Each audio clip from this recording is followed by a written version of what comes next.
সম্মানিত দর্শক শ্রোতা, পরম সৃষ্টিকর্তা যিনি অসীম দয়ালু, শুরু করছি তার নাম। আজকের বিষয় স্বরাষ্ট্র উপদেষ্টা চাচা। মধ্যরাতের নাটকীয় চাচার কোনো সন্ধান কি আপনারা পেয়েছেন?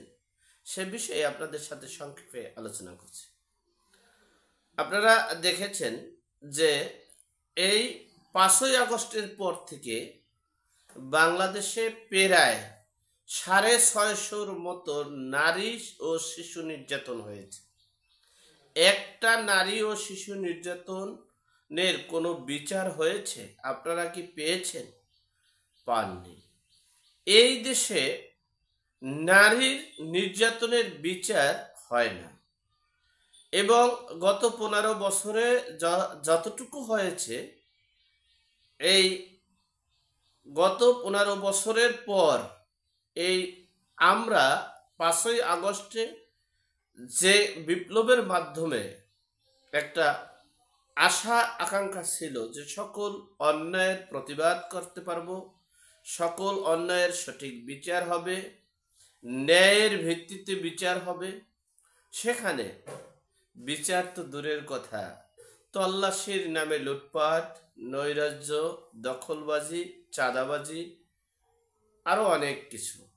যাই হোক, সর্বোপরি কথাটা হচ্ছে এই শিশু নির্যাতন, নারী নির্যাতন মামলার বিচারটা এই না হওয়ার অবনতির একটাই কারণ হচ্ছে আমাদের কিছু তৌহিদি জনতারা আছে, তারা সংখ্যালঘুদের উপরে যে নির্যাতন শুরু করেছিল, সেখানে এই সম্পদ, এই যে একটা বিনোদনের যে নারী, সেই নারীদেরকেও বক্ষণ করতে পেরেছে বিদেই বিচার কার্যক্রমে বাংলার মাটিতে হয় না। বাংলাদেশের আজকের প্রত্যেকটা পত্রিকায় চলে আসছে যে প্রশ্নবিদ্ধ আইনে নারীর নিরাপত্তা নিশ্চিত হবে না, আইনটাই প্রশ্নবিদ্ধ।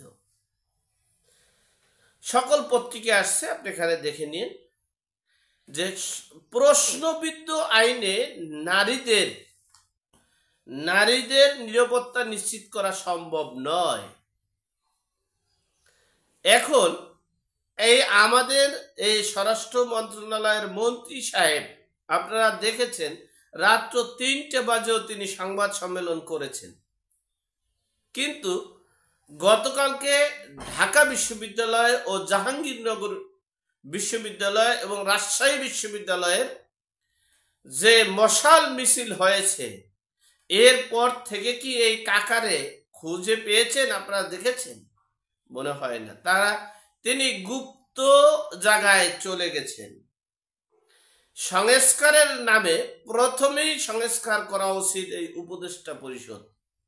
আমি বলেছিলাম এই বাংলাদেশের আইন শৃঙ্খলা রক্ষাকারী বাহিনী, যৌথ বাহিনী, বিচার ব্যবস্থা, এই স্বরাষ্ট্র মন্ত্রণালয়কে পদত্যাগ করাইয়া নতুন ছাত্র জনতার স্বরাষ্ট্র মন্ত্রণালয়ে নিয়োগ দেওয়া হোক।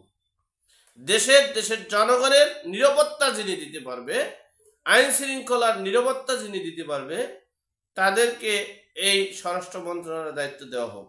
আর সবচেয়ে বড় বিষয় হলো, দেশের সব কিছু নিয়ন্ত্রণ হয়ে যাবে যদি এই প্রধান উপদেষ্টা সরিয়ে একজন নতুন প্রধান উপদেষ্টা নিয়োগ দিতে পারেন, তাহলে অবশ্যই দেখবেন দেশের সকল বিষয় নিউট্রালে চলে আসবে। কিন্তু সেটা আপনারা করবেন না, আপনারা করতেও চান না। দেশে এই রকমের বিশৃঙ্খলা এই স্বাধীনতার পর থেকে হয়নি। এইটা পাকিস্তানের আমলে, অর্থাৎ পশ্চিম পাকিস্তানের আমলেও এই রকমের বর্বরতা বাংলার বুকে হয়নি, যে বর্বরতা বর্তমান সময়ে করতে যাচ্ছে। প্রতিনিয়ত দখলবাজির জন্য মারামারি করা হচ্ছে, প্রতিনিয়ত বালু উত্তোলন কে আগে করবে, দখলদারিত্ব করে বিক্রি করবে, সেজন্য মারামারি। মসজিদে গিয়েও আশ্রয় পায়নি, সেখানেও তাদেরকে কতল করেছে। আমি এই স্বরাষ্ট্র মন্ত্রণালয়কে, এই মন্ত্রী সাহেবকে, কাকাকে বলবো, আপনি আঠা যা লাগাইছেন সে আঠা শেষ। দয়া করে আপনি একটু জাতিকে মুক্তি করেন। আপনার মতো কাকারে বহুত 7.5 মাস, আজকে 7 মাস ওভারকাম করছেন, আল্লাহ অনেক করেছে। দয়া করে একটু আপনি সরেন। আপনি দেখেছেন, আপনার ভিতরে যদি কোনো মানবতা থাকে, জ্ঞান বিবেক বুদ্ধি থাকে, তাহলে আপনি দেখেছেন শিক্ষা মন্ত্রণালয়ের মন্ত্রী সাহেব তিনি নিজে বলেছেন যে আমি এখান থেকে চলে যাব। সে কিন্তু চলে গেছেন। আর আপনি, আপনার জন্য মশাল মিছিল হয়, আপনাকে দাফন করা হয়, আপনার জানাজা পড়া হয়, আপনার এত কিছু করার পরও আপনার অনুশোচনা হচ্ছে না। আপনার জন্য দেশের মানুষ অতিষ্ঠ হয়ে যাচ্ছে। দেশের মানুষ এখন বিশৃঙ্খলার দিকে ধাবিত হচ্ছে। আপনি চান কি? আপনি দেশটাকে একটা বিশৃঙ্খলা কত আর করবেন? আর করবেন কত? কোনো কিছু তো বাকি নেই। এমন কোনো কাজ বাকি নেই যেটা এই 7.5 মাসে করা, এই 7 মাসে করা সম্ভব হয়নি।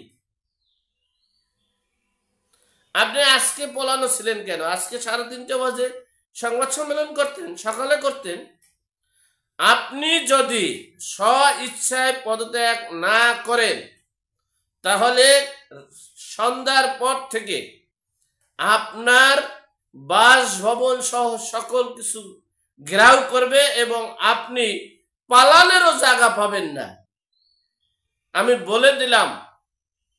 কারণ হচ্ছে, দেশের জনগণ যদি ফুঁসে ওঠে, পৃথিবীর কেউ ঠেকাতে পারবে না কোনো অপকর্ম।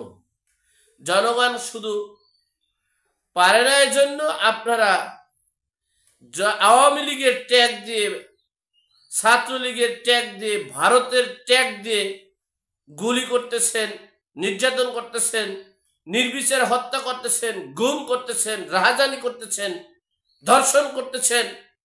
এই জন্য সুতরাং আমি বলবো, দেশ ও দেশের জাতির জনগণের কল্যাণে আপনি পদত্যাগ করুন। আল্লাহ আমাদের সকলকে সঠিক জ্ঞান দান করার তৌফিক দান করুক। আমিন। আসসালামু আলাইকুম।